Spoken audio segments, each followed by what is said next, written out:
Welcome to Grow Good, a podcast of conversion stories, to share encounters with a living God, to bear good fruit, a place where others can meet or be inspired to meet God. So get cozy, lean in, and listen close. Miracles are at work, and He wants to meet you too. My name is Rachel Smith, and I'm your host. Now let's start growing some good.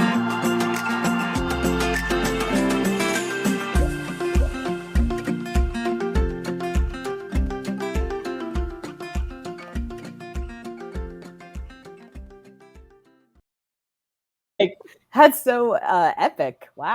Okay. Chenele, welcome to the show. Thank you so much for joining us tonight. Oh, thank you for having me. I'm so excited to be here. We're coming live from my childhood bedroom, my office. So Yes. usually I try to put like some sort of virtual screen or something, but could not figure out how to do that. So here we are in the raw. But I tried to make my bed as nice as I could. So I love it. I love it. Mhm. I feel like it's very fitting for sharing your journey, Just right? You're in your casual. Yeah. childhood bedroom. Yeah, just casual. I'm like, yeah, just in the room that I grew up in with my pillows and I everything. love So I'm it. trying, but I'm like, how much coverage can my seat have? Who knows? But I'm happy to be here, and I'm really excited to chat with you. Awesome.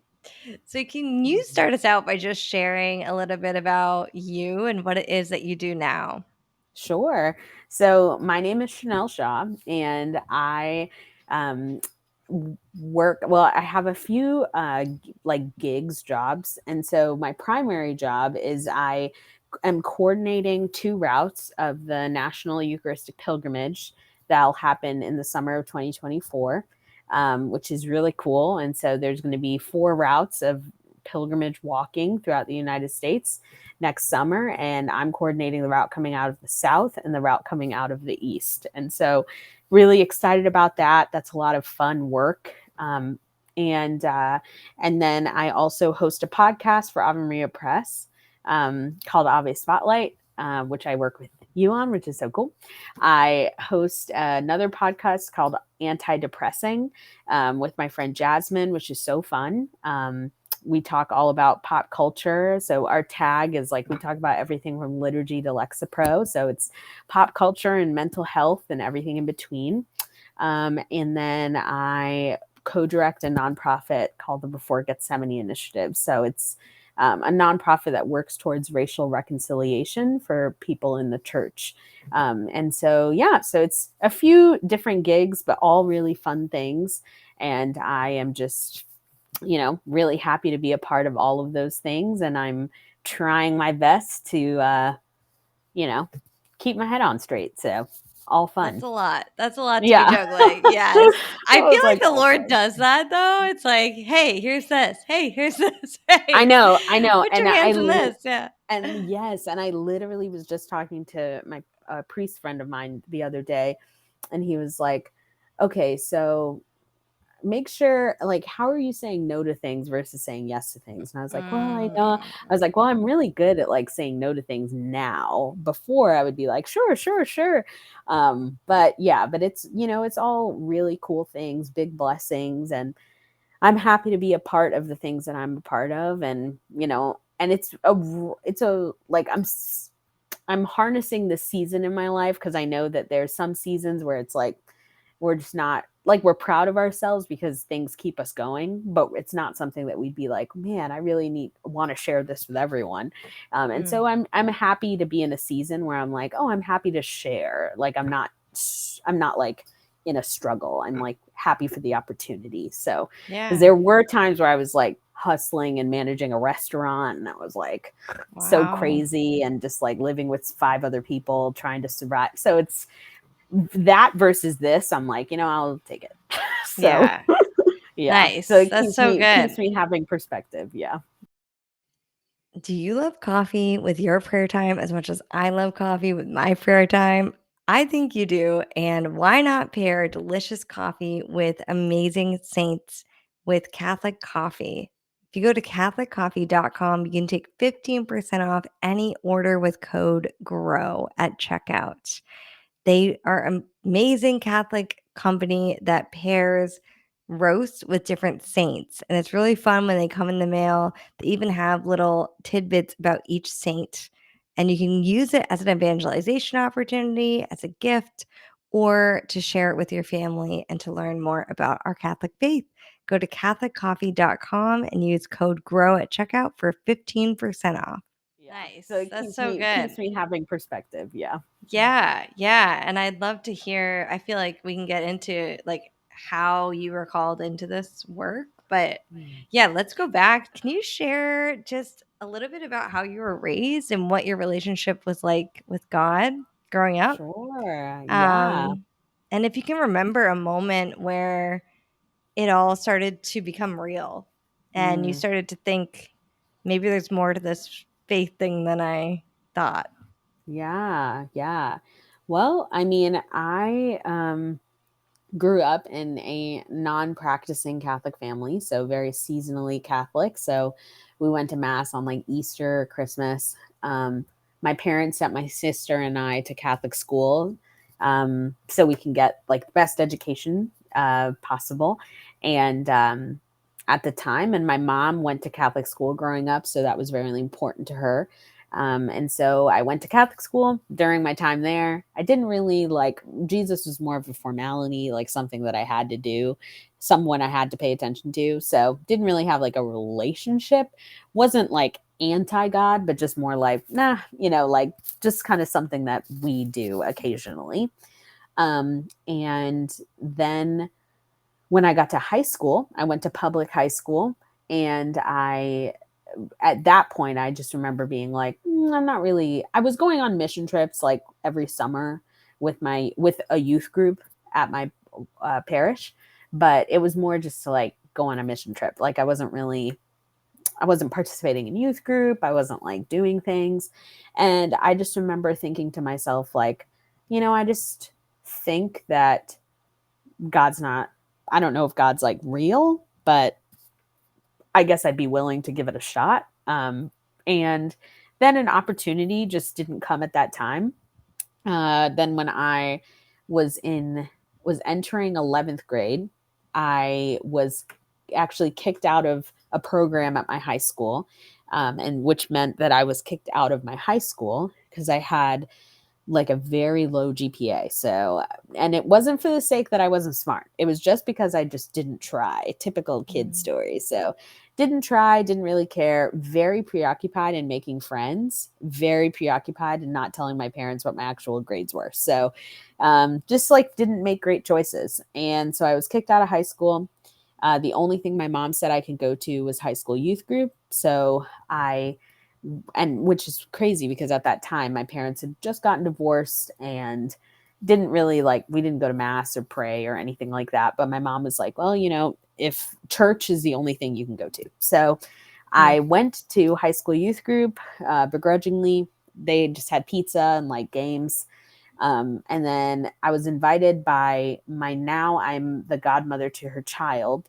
One of my Wow. dear friends at the time invited me, well, not at the time, but kind of ish friends invited me on this retreat at my old parish. And so I went, and I thought I'm probably not going to like this, but whatever. And during the retreat, we had some time in prayer, and I just was like, this is so lame, blah, blah, normal high school stuff. And then I just remember praying one evening and thinking to myself, if Jesus is who these people say that he is, then something in my life has to be different. Then like I can't keep living this way. And it wasn't like this it sounds it sounds profound mildly, but it's like it was more just like the strategy that I had for life wasn't working. Like lying to my parents about my grades, getting kicked out of high school, not really having a lot of respect from people, not having really good friends. It just wasn't really bearing fruit in my life. And although now I can say that, at that time I don't think I could have put those words to it. But at that time I definitely saw it as like I don't really think this is as legit as like possible. I could be living my life in a way that's a little bit more fun and full. And it just felt really like, gosh, either I'm getting like side-eyed by my mom because she's disappointed in me, side-eyed by my dad or the rest of my family members, or trying to prove to people that I'm smart at school, or, you know, trying to like navigate what my faith is. So it was just like a lot coming from all ends. So once I went on this retreat, I just thought these kids, for the most part, are pretty cool. Like they're hanging out, they're playing games, they like Jesus, but like we're still getting pizza and seeing movies and like, you know, so I was like, there seems to be some sort of balance. And so then I just full sent into being Catholic. And yeah, and that was high school. So I you know, wouldn't want to like overwhelm you there, but that was high school. And then I, you know, had some really cool God moments in high school and applied for Catholic college and went to Ave Maria, which is like a small college in South Florida. And yes, so I'll pause there. But that was like my growing up, my childhood. There was a big moment at that retreat where I thought, I guess I just like have to be different. I can't keep doing this because it just wasn't working out the way that high school me was like, oh no, this is exactly the formula. Like you gotta lie to your mom. You gotta not do your homework. You know, Right. you gotta be where you say you're not going to be. And that will You work. got to be cool. Yeah, right? You got to be cool. And that way I'll like have lots of friends, which I like did Mhm. have friends. But then, you know, at the end of the day, when I was like, hey, I'm being kicked out of high school, those same people were like, Bye. Yeah, right. they were like, okay, you know, and it was like, hey, when I like can't go to your house party or I can't go with y'all to prom and stay in these hotel blocks or whatever, they were like, okay, Too bad, kind of. Yeah. yeah, Right. So yeah, that was a little bit of me growing up. So it sounds like when you had that moment, though, it was very much led kind of still like you're just, even as you're describing it based on what other people were experiencing. Like you were looking around at others and kind of defining yourself based on what they're doing. You know, like it's like, oh, these youth group kids seem to have a balance. They seem to still be like cool, but yet also be into God. And it sounds like that decision that you made then was really driven by, right, kind of wanting to get back on this path that, you know, a better path, maybe, as you would have put it then. But where was your heart? You know, like, was your heart really in it? Were you really allowing the Lord in? Or was this kind of just the beginning, I think, of a turning of your heart a little bit more toward Yeah, that's a good doing question. that? So, yeah, that's a good question. So, I think like in high school, I would dare to say that most high schoolers are just like searching for meaning. So, Yeah. all, you know, most of them are just kind of like, we just want some sort of meaning. I want some sort of definition of my life. I need something to define me and my existence and something to communicate my purpose. So I think in high school, I was definitely searching for something to communicate what I was made for, right? Because like, you know, going to public high school, navigating a divorce, two separate houses, you know, my sister was going through it as is appropriate, you know, after going through all that as well. I'm going through it, don't really know how to like manage my feelings. It's just like a lot. And so I was trying to be like, there has to be a community, there has to be some reason, some purpose for my life. And so I was looking at other people and I was kind of being like, I got to find a community that I at least will like benefit me throughout high school. And I kind of thought that was the conclusion. And I think in a completely non super pious way, I really was just like, all right, God, you can totally just have it. Like, you can have my life, you can have everything. And it wasn't in like this big prostrate, like prayer cry. I was just like, well, I tried other things and it just did not work. And, you know, and it's like you kind of were like, well, I mean, I tried the alternative, which I which at that time and still now I believe was just like the alternative was just like, you know, not praying, not really having a relationship with God. I remember right before that retreat, like waiting for my friend to pick me up to take me to the retreat and talking to another friend in the parent pickup loop and just talking to him and being like, Thomas, I just think like, I don't really know if God's real, but I'm going to go on this because my mom's not there and I just really don't want to be around her and I just want to have a break and I want to like eat some food, and if that means I have to sing some Jesus music, then like whatever. And so, and then when I got there, I just remember thinking like, well, God, if you can change my life so it can maybe be happier and maybe make my life as perceivably good as these people's, then okay. So it was just more of like, I think I opened the door a crack and like God doesn't impose himself on us. So like I opened the door a crack and I think Jesus was like, all right, like I'll take Let's it. do it. Yeah.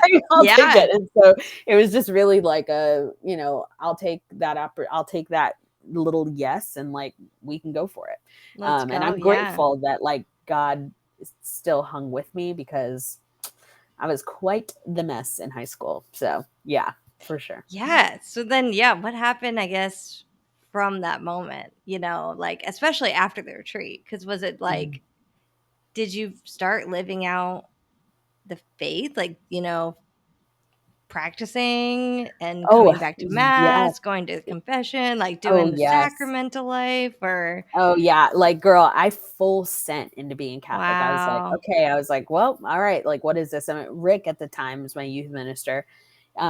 Awesome guy. We're like friends now, which is so cool. And at the time, I just remember being like, all right, what's up with like being Catholic? What's it about? And he was like, well, first, like we have mass on Sundays at 5 or 5:30. It's like our teen mass. So you can come, you can help collect gifts if you want. You can like sit with us up in the section in the front. And I was like, okay. Then he was like, afterwards, we have youth groups. Sometimes after youth group, we'll go to watch a movie or we'll go to Gators Dockside. It's like this like Chili's adjacent restaurant, or we'd go to Chili's and I would just be like, and I would just, you know, typical youth group things. And I was just like, okay, like whatever it takes to commit myself to something. Because the alternative was like, I'm committing myself to nothing. My life before was really committing myself to nothing. I was like, just committing myself to not being who I really was. Granted, I was going through a lot personally, but like, I was just not committing myself to anything good. And so I was like, well, if I can commit myself to something perceivably good, then I guess I'll try it. So went to mass every Sunday. I, you know, and I always explain this in a way that's like, I think, you know, most people get it, but, and I'm pretty sure you will, but like, I became the kind of Catholic that was like not nice.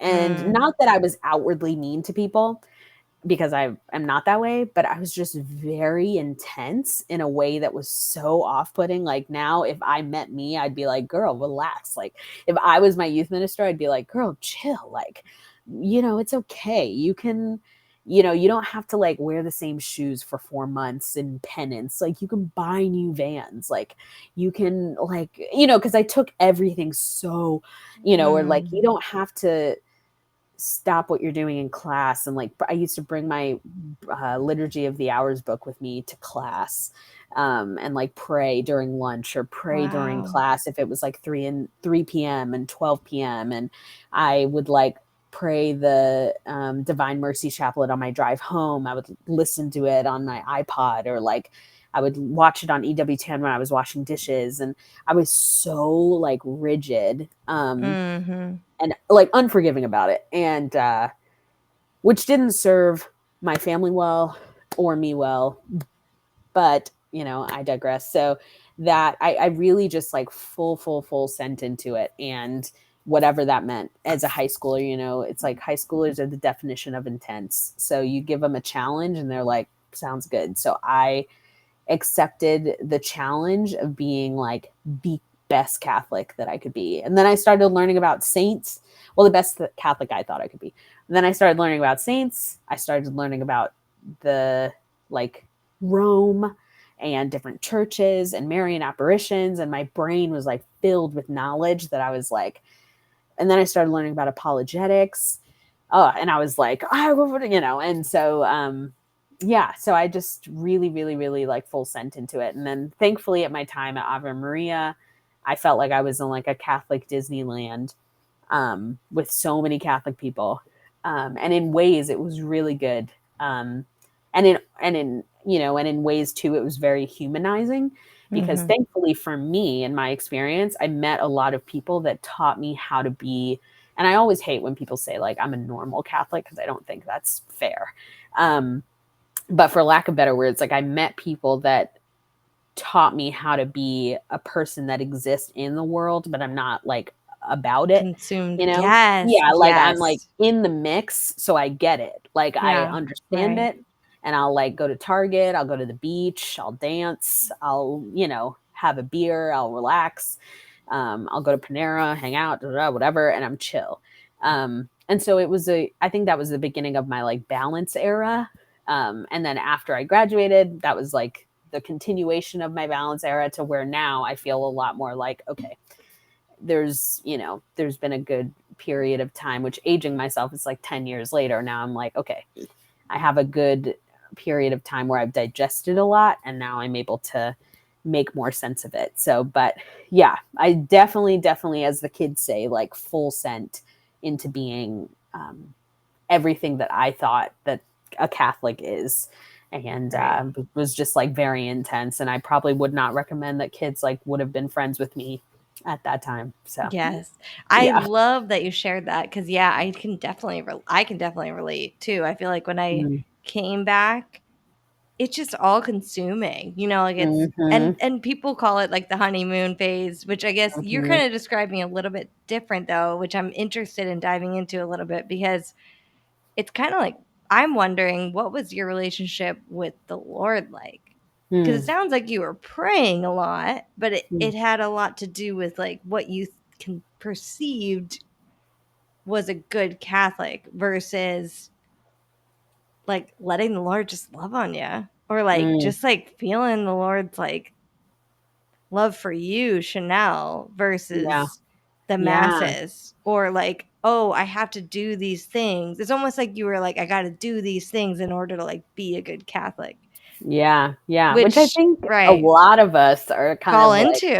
fall Yeah. into that into that mix. And I definitely think like, and I think that it takes nuance now as an adult, right? I can see that, okay, like God wants us to have a disciplined commitment to our faith. And that means that he is asking us to respond to him in certain ways Right. by Right. obligation of like going to mass, minimum on Sundays, by obligation of like, you know, frequently attending confession, things like that, like good things that make us good and help us to live a virtuous life. So like that makes more sense to me now as an adult where I'm like, oh, that makes sense. And Mm. so it makes sense to me when I'm like, I am driving for 30 minutes and I could pray a rosary, but I could also listen to the new Barbie soundtrack. And I do feel like I want to kind of do that because I am feeling kind of overwhelmed today and maybe I want a little break and I'm just like, blah. But I'm able to like be merciful to myself and not think that God is going to be like, I can't believe you didn't take this opportunity to. And so I think Right. back then I saw everything as like every opportunity needs to be an opportunity to be actively in prayer every minute, every day, actively pursuing the Lord. And there's no way that you can be with Jesus by being joyful, Mm. obviously again, like, and I don't think there's a separation of like actively participating in prayer in just your daily life and um, being joyful. I don't think those are two separate things. I think those two things can be the same.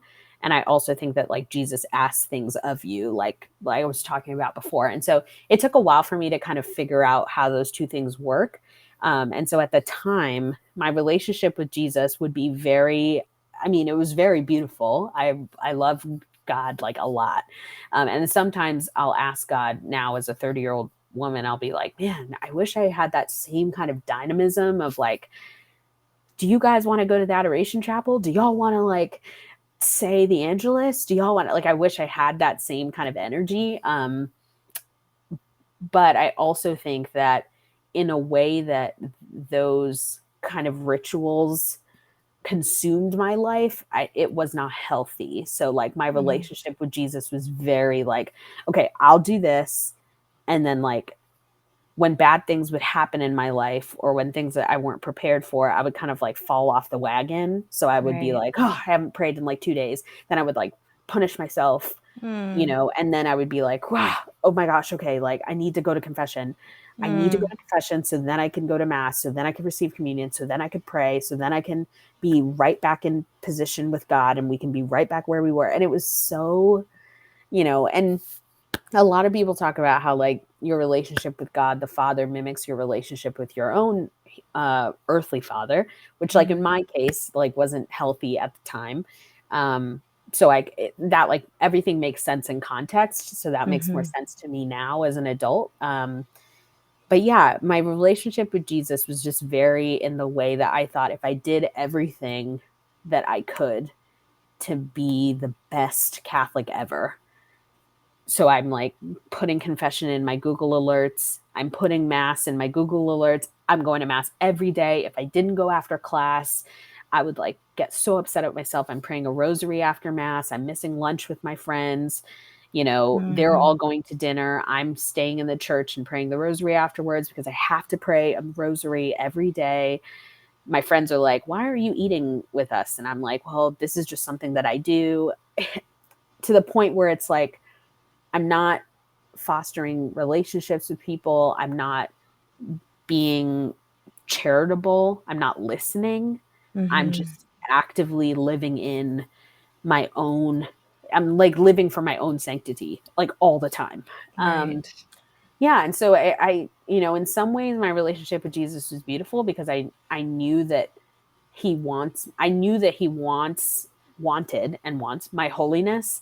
So I like actively tried to pursue that. But at the same time, it was unhealthy because I only really cared about my holiness. I didn't care about anyone else's in an active sense. So yeah, and like as you're talking, like it's like that's only one piece of your holiness. You know what I mean? Like yeah. my word of the year this year is present. Like Oof. just being Ugh. present in the Yikes. present moment. Mm. And there's been a lot of like quotes that have come up and different things that I feel like the Lord's speaking to me through, but just like the holiness of the present moment that you're in. And that the moment that you're in right now is exactly what God wants you to be doing, Oof. And so Yeah. it's like your relationships, like your friendships, Noah, my husband, like that's not outside of Oh, your call. girl, That is your calling. full body chills. And people will say You all know? the time, they're like, yeah, Yeah. people will say like, oh, my vocation is my family or my vocation is whatever. And I always used to be like, oh, like, but you have to keep everyone accountable and you have to constantly be like everything.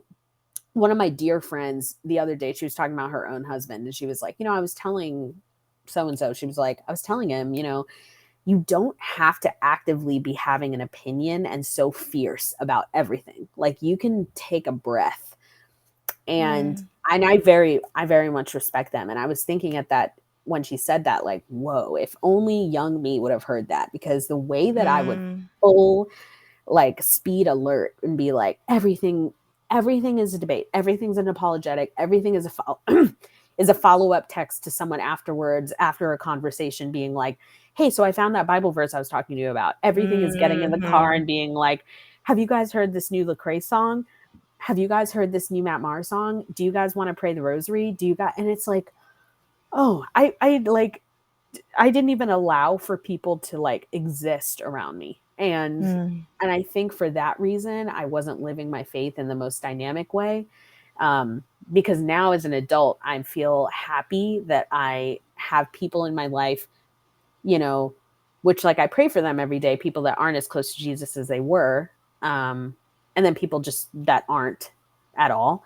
But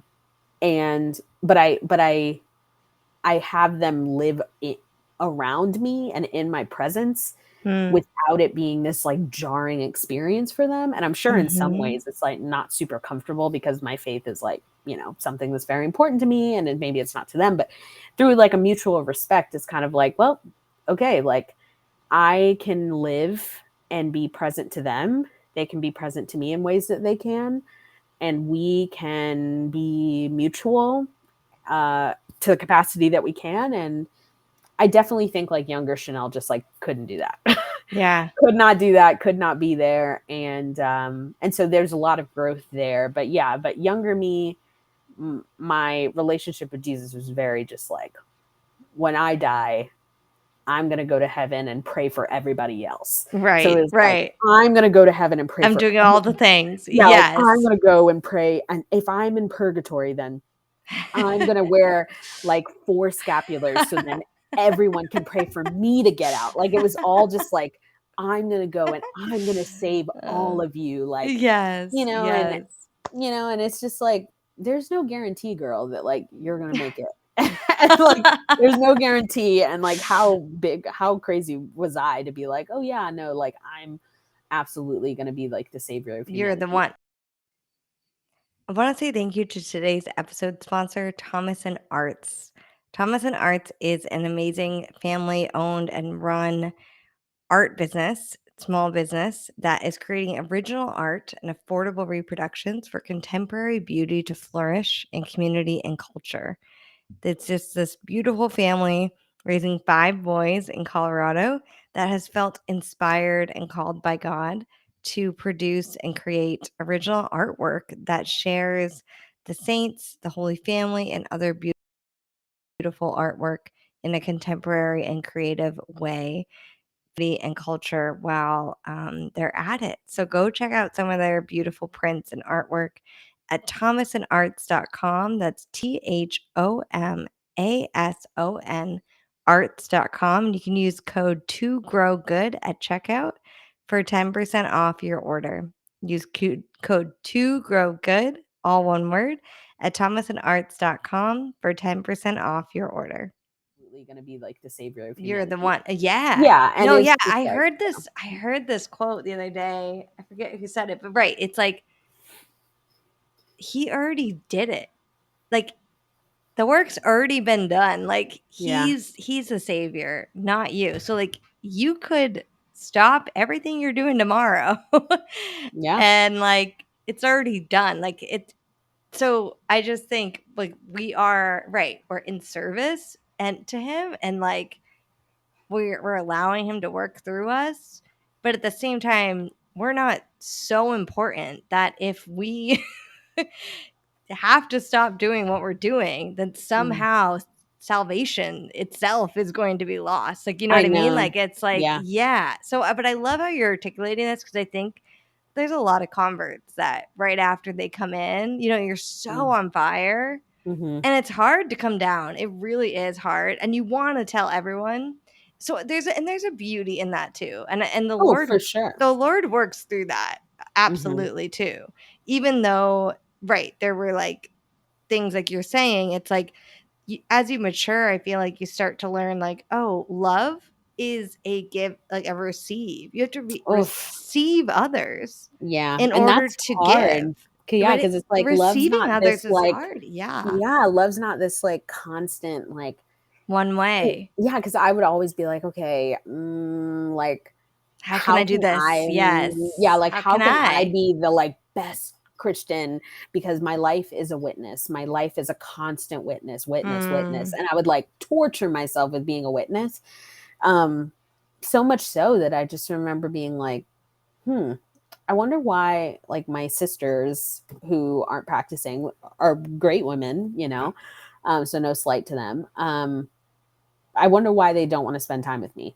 Or I wonder why like my parents are like, oh, Chenele, and it's just like upon reflection, you can kind of see like, okay, And obviously with age as well, it's like now that they all see I'm like committed to this whole Catholic thing, they say. But it's like you kind of see in ways that I can love and be present to them and receive them while also being like, okay. And Right. sometimes it doesn't have to take me actively being like, well, did you know that the church actually says, and did you know, because it's like, oftentimes that's like not necessary. And I've even had dear friends where I've had to just say, like, it's not the time and the place. So, How did you come out of that? How did you come yeah. out of this kind of phase where you were just kind of constantly go, go, go? It sounds like scrupulosity in a lot of Oh, ways. for Yeah. sure. And I remember Yeah. thinking, like, other friends in college, I'd be like, oh, you guys are so scrupulous, like, whatever. Meanwhile, you know how they say sometimes when you go home, they say like for adults, when you go home, you like revert to how you were as a child. So you like, whether it's Mhm. like your temperament changes or like you kind of start having an attitude, you get frustrated with things when you were younger. It's like your parents start becoming annoying. You start responding in ways that are like, you're not 12 years old anymore. And so it's like, although I was in college and I would tell my friends like, oh, you're so scrupulous, you're so intense, blah, blah, blah. Then when I would go home, I would be like, okay, can't go to brunch, going to mass at 7 a.m. And then I'm going to pray a holy hour. And then I'm going to go on a rosary walk. And then I'm going to drive to the shrine. And then I'm going to go to the gift shop. And then I'm going to pray a Divine Mercy Chaplet. And I have to be home by 3:45. It's like so intense that I wasn't in a good space. So throughout that time, I definitely, was that way. And then I graduated from college, which I think by the end of college, I kind of chilled out a little bit, but also probably not. I don't think so. If you'd asked my sister and my mom, like probably not. But then my first year out of college, which is hard for everyone, or just even if you didn't go to college, just that first year of adulthood. Mm. Um, you're like paying bills, you're not getting paid anything, you're like trying to make friends where like in college and when you're in school, you're the commonality that you have is being at the same school. So you already have a base ground level something in common. When you're an adult, you're there's no ground level guarantee. You're just really reaching for anything that you can have in common with people. And Mm. so I like went to, young adult things. And of course, those are like the most awkward things on the planet. And, I'm like 19 or I'm like 21 and I'm just confused about my whole life. Um, so that took some time. And I think during that time, my faith was very tested and I, you know, stopped praying. I stopped like going to mass. And like I was sharing before, it's like when hard things were happening because of how rigid I was, I had no flexibility. I had no perception that God is like merciful. I just kept on being like, I cannot go to mass until I go to confession because I can't receive communion because I missed mass. And then it's just like this hamster running on a wheel of like, intense. I can't do this because I can't do this because I can't do this. And then I would just get so behind on things. I'm like, I can't even remember the last time I went to confession. And then I'm like trying to find a spiritual director, but I don't have time. And it's just like constant things of trying to make myself be the best I could be without taking in mind like my actual health. And so I would say actually, when I started to chill a little bit more is when I moved to Denver, Colorado. I became a youth minister. And that was after like a significantly challenging time being a teacher in New Orleans, when my faith was very tested. And so I moved to Denver, knew no one, uh, and I just I was a youth minister, so I knew I was like responsible for kids. So that kind of calls you to a different place when you know you're responsible for other people. You like have to be accountable, um, and so I was accountable for them. But then I started really having good opportunities to remind myself that what I was doing this for, like this whole faith thing. And so I made, by the grace of God, like really good friends that were in the mix, like we would go dancing, we would have a drink, girls would come over and watch The Bachelorette, we would have like Mardi Gras parties, and it was just so fun. And I remember feeling like, oh my gosh, like this is fun. This is what having Catholic community is. And this is encouraging to me to want to keep doing this. And I finally am starting to understand what it means to be present to people. And even like at the time, one of my friends was being received into the church on Easter. And so when he was received, it was like, man, it was Easter Vigil Mass. I think it was like 2 a.m. or something. A group of 20 people came back to my 1-bedroom apartment in Denver, and we like had this crazy party.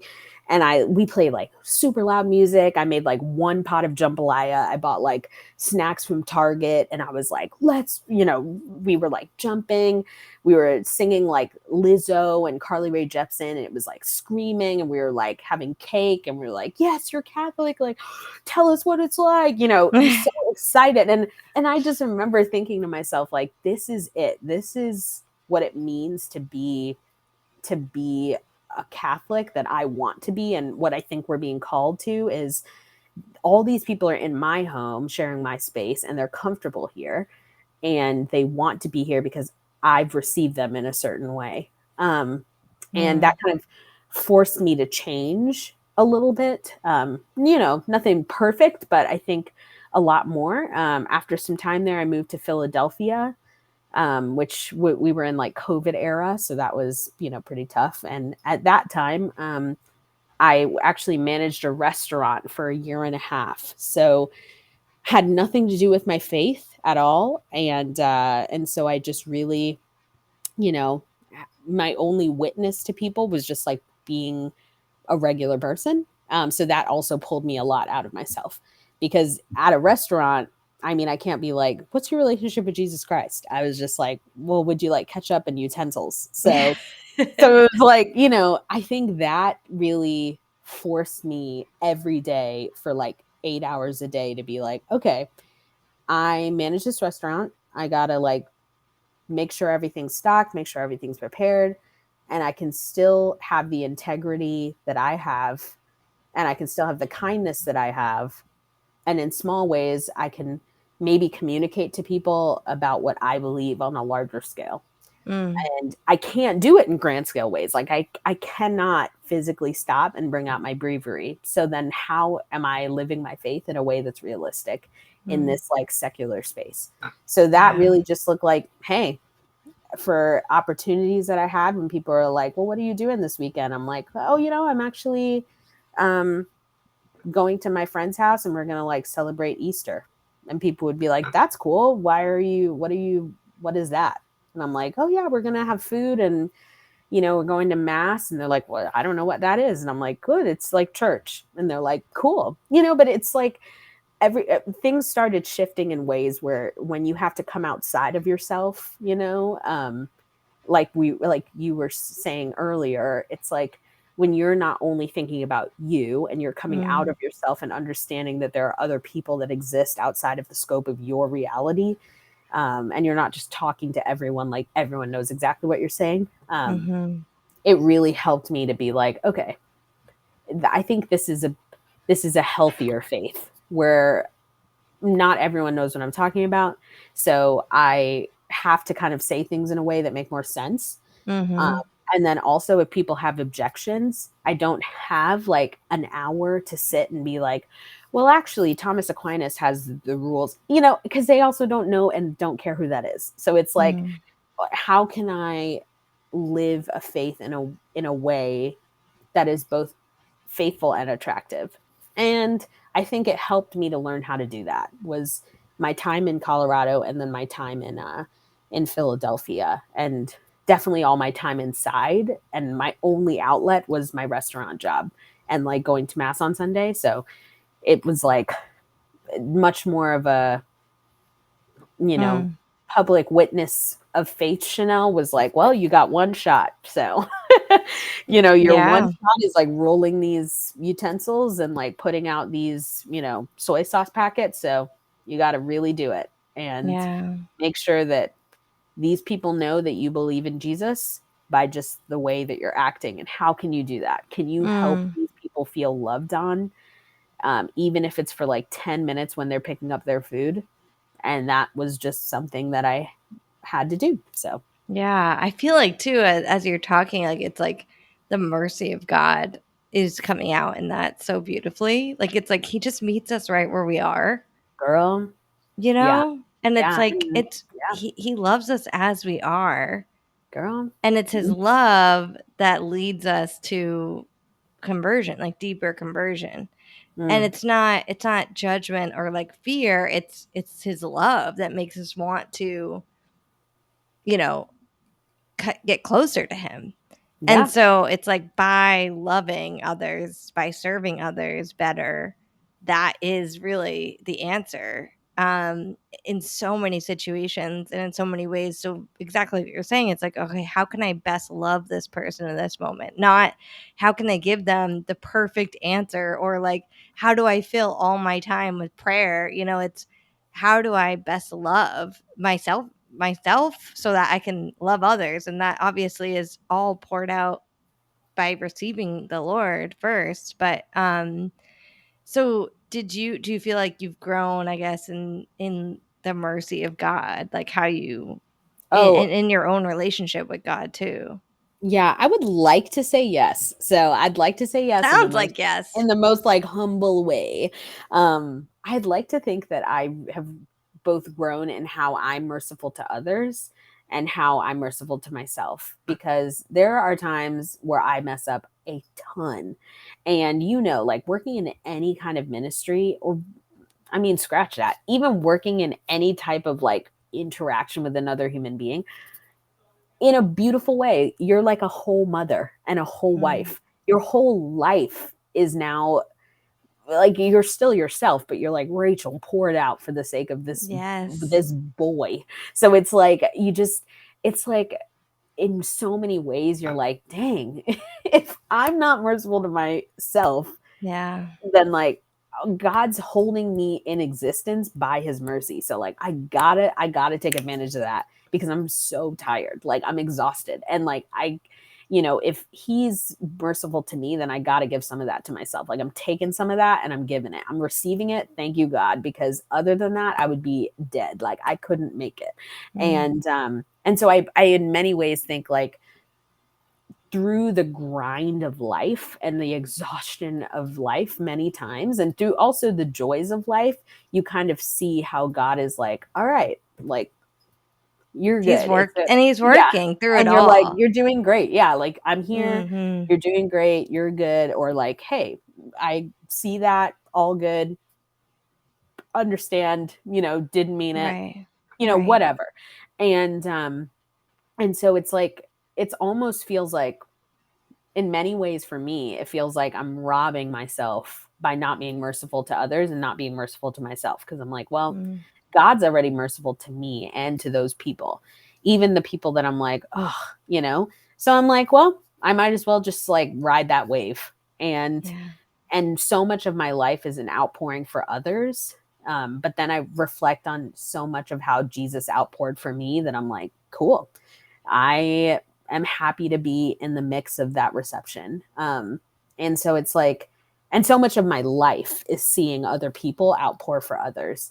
Mm. And it's just a constant reminder now that I'm older, and you like start to form healthier friendships, healthier relationships, where you're like, where we are also keeping each other accountable to be merciful to ourselves. It's Mm. like I don't do that of my own free will, because it's much easier to pour out for another person than to just take some time to like pour into yourself.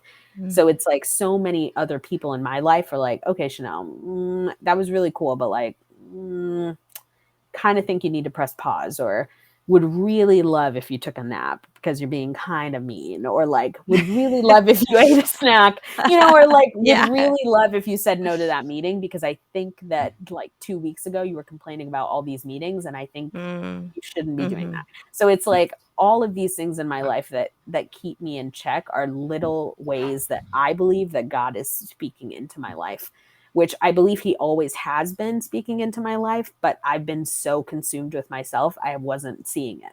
And it all circles back to how I wasn't receiving other people, that I had no time to see how God was actually talking to me. I just was talking to him. That's So so I'm sure if good. God took like a Yes. catalog of all the prayers I did, he'd be like, that was really great, but like, remember that time in college when Sarah was like, do you want to go on a walk? And you said no because you had to do a holy Mm, hour at like 4 a.m. that you definitely shouldn't have been doing every week because you had class. So it's like, I think it's God is really good in that way, where he will find those ways to speak to you. And now in retrospect, as like an adult, I'm like, oh wow, that makes a lot of sense. are you feeling drawn to God and want to start a prayer life, but you're just not sure how to get started? I need to tell you about this app that I love called the Hallow app. It is a Catholic prayer and meditation app that has everything you need already laid out and pre recorded for you. So all you need to do is press play and allow the Lord to speak to your heart. They will walk you through everything.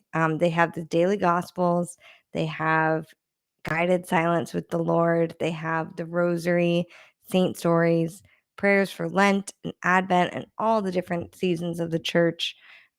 Everything you need in one easy to use app, which I love, especially in this season of motherhood with a newborn. I've been using it for the daily gospel meditations, which I love every morning. And then my daily rosary at night. They have all the mysteries. Everything's already there. So you don't need to think about what you need. You can just press play and allow the Lord to speak to your heart. Go to hallow.com/growgood to get a 3-month free trial of the whole premium product. It's amazing for 3 months. And if you decide to purchase at that point, you can get 20% off your purchase as well. If you go to hallow.com/growgood, that's HALLOW, hallow.com/growgood for 3-month free trial and 20% off the Hallow Premium Plus edition. As like an adult, I'm like, oh wow, that makes a lot of sense. Yeah. Wow, that was so good. So good. I can relate at so many levels. So thank you for articulating this. I feel like people don't talk about this side of faith life too. And I think it's Mm. so good to just like be honest about this, because I think a lot of people can relate to a lot of the things that you've brought out throughout your journey. Oh, well, hopefully. Yeah. So what are some standout influences for you that you might want to call out? What has Mm. helped you to grow in the faith along the Oof. way? Okay, some standout influences. When I read this question, because Rachel is awesome, so she sent me these questions before. Not that I even needed them because I trust you, but I had some time to think about it because I'm not great at thinking on my feet. So I think some influences for me would be some of my dear friends that I've grown with. I think God is so funny. Like when I reflect on who I've grown with and where we're at now versus where we thought we would be, it's such a blessing to laugh with each other and see each other and hold each other and be like, can you believe, like just the other day, my goddaughter, I was spending time with her and her parents, who are my dear friends. And I was in the car with her mom and I was just like, girl, can you believe that we're just like in the car with kids right now? Hmm. Because she has a little sister, and we were heading to the zoo, and I was like, can you believe we're just like going to the zoo, we're spending the whole day with these kids, and we're like excited about it. And like we're still young, but it's like we're spending the whole day with these kids, we're excited about it. We are just like, I picked up like a little snack for her, I'm telling her how beautiful she is, how great she is, how smart she is, and it's like, Hmm. this is our life now. Like we are loving on these children, and that was the gift that we're given. And so it's like, I am so happy that you're in my life to offer me this gift. And so it's Mm. like, she influences me, her and her husband and her children, to like be better. And so it's those relationships in my life of people I grew up with are such good influences to me. And I know not everyone has that on like a massive scale, so it doesn't have to be like 20 people. For me, it's definitely not. I think it's definitely just like a handful of people in my life that I can be like, whoa, thank you so much for growing with me. and calling me to greatness, whatever that looks like. So for her, it's like she calls me to greatness in many ways, especially in like more serious ways of having to like get my ish together, you know? Um, and and then I have other friends that call me in ways of like not just getting my business life together, but just getting my spiritual, emotional life together, you know? And then also a great influence for me is my therapist. She is a great influence. Um, and my doctor who prescribed me awesome medication so I can be like the healthiest version of myself, which I also think helps me to be present to people in a way that I would have never been able to before. And I know that's great. It's not good to ever say never, but I really do believe in ways that my anxiety and my scrupulosity had me in a chokehold. I wasn't able to be in the mix in the way that I think God wanted me to. So now being able to see clearly and be calm is so like influential to how I live my life. And I would not be able to have done that without people that advocated for me, like my mom and my doctor and my therapist. And so I think those combination of friends and medical professionals has been like supremely helpful for me. And then, you know, like wonderful family members like my sisters and who are also working on themselves. So I feel like I'm surrounded by a great community of people that are working on themselves. And I'm blessed to have that. And I'm blessed to have people that will call me to something, but also advocate for me when they're like, girl, it's looking like you need to take a little rest. Or it's looking like, did you forget to take your medication today? And I'll be like, you know what? Yes, I did. And they'll be like, okay, okay, because you're seeming like a little, you know, and it's just like a beautiful thing. And I feel like for the first time in my life, and I was telling my mom this the other day, like I just feel okay. Like I feel happy. I'm in the car, I'm like listening to music. I'm okay. I'm not worried. I'm not stressed about something that I made up in my own mind. I'm not worried that God is mad at me about something that I made up in my own mind. I'm happy to be going to mass. I'm happy to be talking about Jesus with my goddaughter and my godson.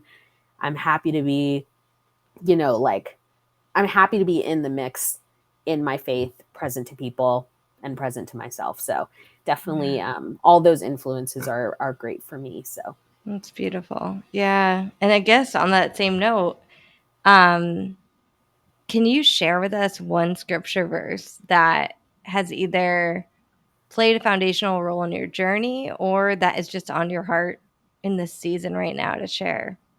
okay, yes, let me get it. So there's two, which I know is like a cop out because No, go for it. It's so you hard to pick answer one. one. Yeah, you only answer one. I'm very pious, as you can tell. So the first one is the entirety of Psalm 139. Gorgeous, beautiful, beautiful, beautiful, gorgeous. Would read the whole thing, would need like 20 minutes. Gorgeous. Yeah, beautiful. So love the entirety of Psalm 139. But I remember when I was younger, although this is going to sound really intense, my favorite Bible verse was James 1:22, which says, "Do not merely listen to the word and so deceive yourselves. Do what it says." And I remember being younger and being like, Jesus is telling us to do what it says. Like, do what it says. Do it, do it, do it. Action, action, action. And it's evolved as I'm older where I'm like, absolutely, absolutely, God is like asking things of us. And he's also asking us to be the word incarnate to everyone we meet. So not only do what it says for ourselves, but do what it says for the sake of others. Yeah. And so it's like that has so evolved in my life. And I love that. And I just like love that Bible verse because it's like, don't trick yourselves and just listen to what God's saying, but like be it, you know, and don't just be it. Like, don't just give money on Sundays at mass, but like hug the person that is, you know, like suffering, you know, educate the person with fraternal love in your life that doesn't understand.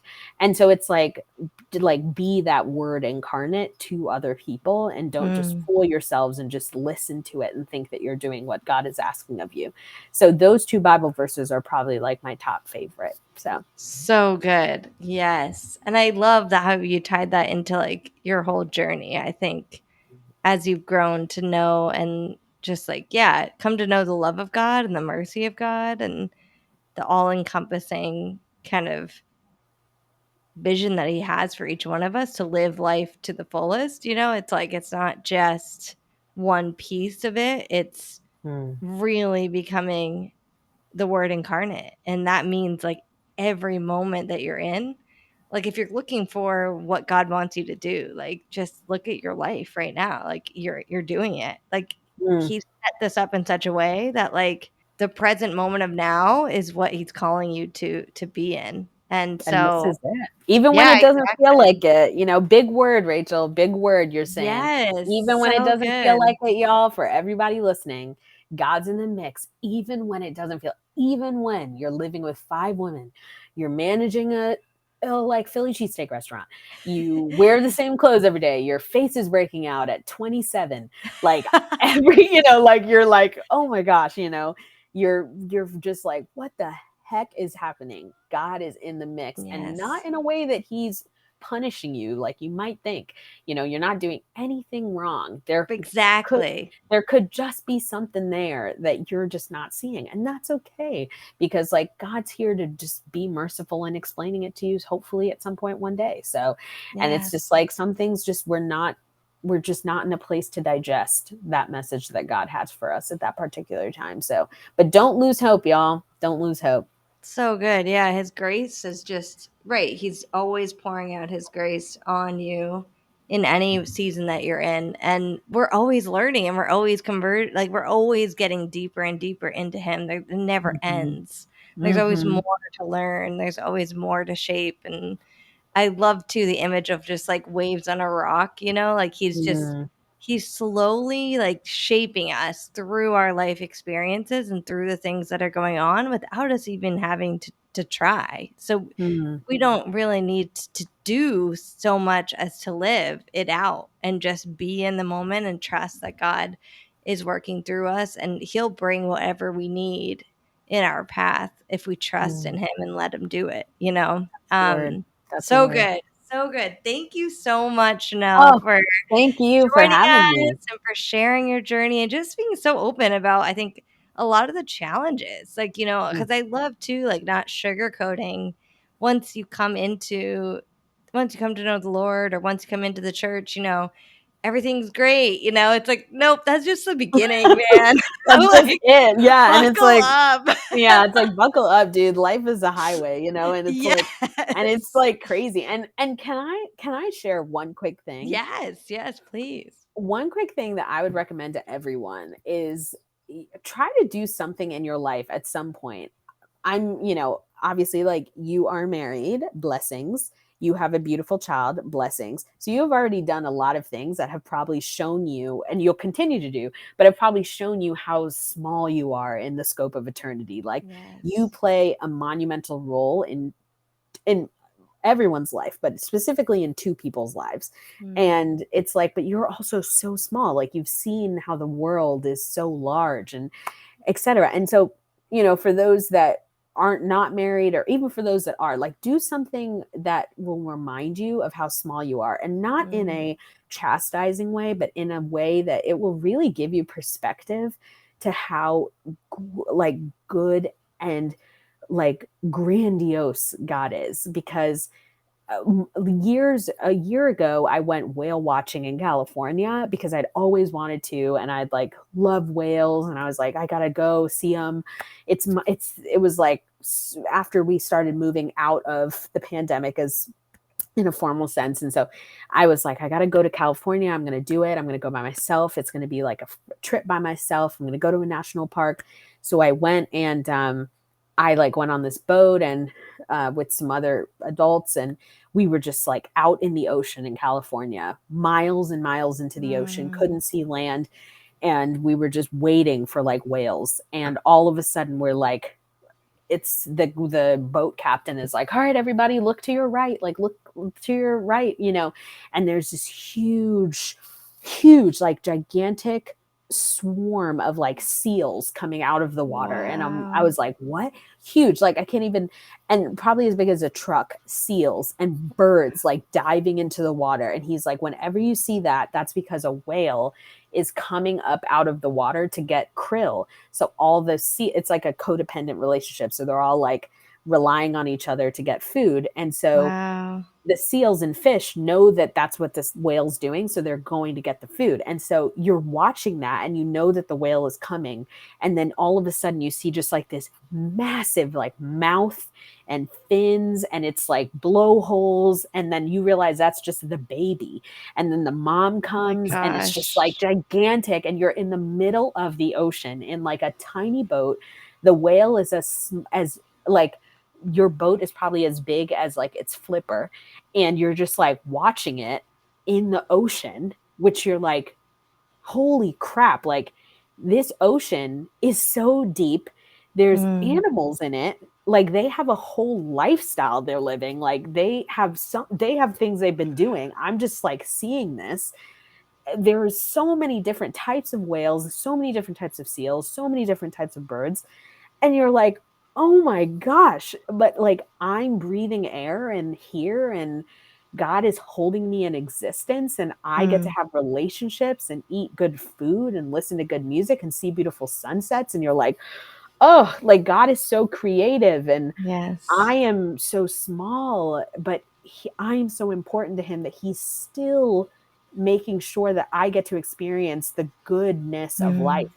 And you're like, oh my, and it changes your perspective on just like, how many things can I appreciate in a greater way? I love it. And just like I was just saying, like reflecting on how that moment even was orchestrated for you. Like he knew you were going to witness that moment and have that reaction. And like so many things went into that moment just for Chenele. And like that's true for all of us. Like all these things, the Lord's always speaking to us through the world that we're in and the life that we're living and just all the things that are around us. So I love it. Thank you so much for joining us. Thank you for sharing your journey. It was so beautiful and so relatable in so many ways. So Well, thank you yeah, for thank having you. me. It was so cool to be here, and I hope that this is helpful for somebody. And if just one person, I hope that Yes. it makes sense for them and they can be kinder to themselves. So I appreciate you giving me your time. Yes. Yeah. So where can people find you online? Where are Oh some man. links? Ooh, self plug. Mm-hmm. So Chenele, so Chenele, forgot how to spell my name, underscore K. Some just like self-reflection up on there. Sometimes I'll just post memes that I think are funny. It's a good hodgepodge of like, what did they say? Like, holy and hype. So it's like fun, I'm just being chill. I would love to chat over there. I just like to relax on social media. It's more of a fun place for me now. And I will sometimes share some intense things, but I'd like to think they have good takeaways. And then Ave Spotlight is Spotlight for Ave Maria Press. Really fun. I interview people, awesome Catholic people that are doing great things. And then Antidepressing is the other podcast. If you would like to listen to that, it is a lot more of just like pop culture roundup type. And then Before Gethsemane Initiative, if you ever want to talk about, how we can live in solidarity with our brothers and sisters that, are Black and brown, and how we can be advocates for them, I'm happy to be reached on that page as well. So, but quite a few things, but all of those things. Awesome. Thank you so much, Chenele. And yeah, just God bless. Thanks, dude. You rock.